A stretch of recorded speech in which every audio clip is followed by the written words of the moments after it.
মৰমৰ ছাত্ৰ-ছাত্ৰীসকল, আজি তোমালোকলৈ নত্যবৃদ্ধি আৰু সত্ৰবৃদ্ধিৰ কেইটামান নিয়ম আগবঢ়ালোঁ। নত্যবৃদ্ধি আৰু সত্ৰবৃদ্ধিনো কি? যি নিয়মৰ দ্বাৰা দন্ত ন মূৰ্ধন্য নলৈ পৰিৱৰ্তন হয় সেই নত্যবৃদ্ধি আৰু যি নিয়মৰ দ্বাৰা দন্ত স মূৰ্ধন্য সলৈ পৰিৱৰ্তন হয় তাকে সত্ৰবৃদ্ধি বোলে। এতিয়া আহোঁ ইয়াৰ নিয়মসমূহলৈ। নত্যবৃদ্ধি ৰি ৰ সৰ পাছত থকা দন্ত ন সাধাৰণতে মূৰ্ধন্য ন হয়, যেনে তৃণ, আকৰ্ষণ, তৰুণ আদি। কিছুমান শব্দৰ পাছত স্বাভাৱিকতে মূৰ্ধন্য ন হয়, যেনে বাণী, বেণু, তৃণ, বণিক, বীণা, অনু, চিকুণ, সুনীত, পুণ্য, লৱণ, গুণ ইত্যাদি।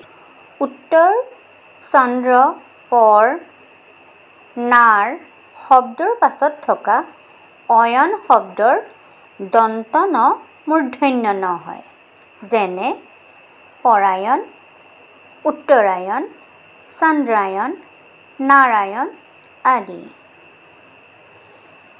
মূৰ্ধন্য ত বৰ্গৰ কোনো বৰ্ণৰ লগত যুক্ত হ'লে দন্ত ন মূৰ্ধন্য ন হয়, যেনে ঘণ্টা, কণ্টক, পিণ্ড, কণ্ঠ, বিষণ্ণ, দণ্ড আদি। অক্ষ শব্দৰ পাছত থকা উহিনী শব্দৰ দন্ত ন মূৰ্ধন্য ন হয়, যেনে অক্ষৌহিণী। প্ৰ, অপৰ, পূৰ্ব আদিৰ পিছত থকা অহ্ন শব্দৰ দন্ত ন মূৰ্ধন্য ন হয়, যেনে প্ৰাহ্ন, অপৰাহ্ন, পূৰ্বাহ্ন আদি।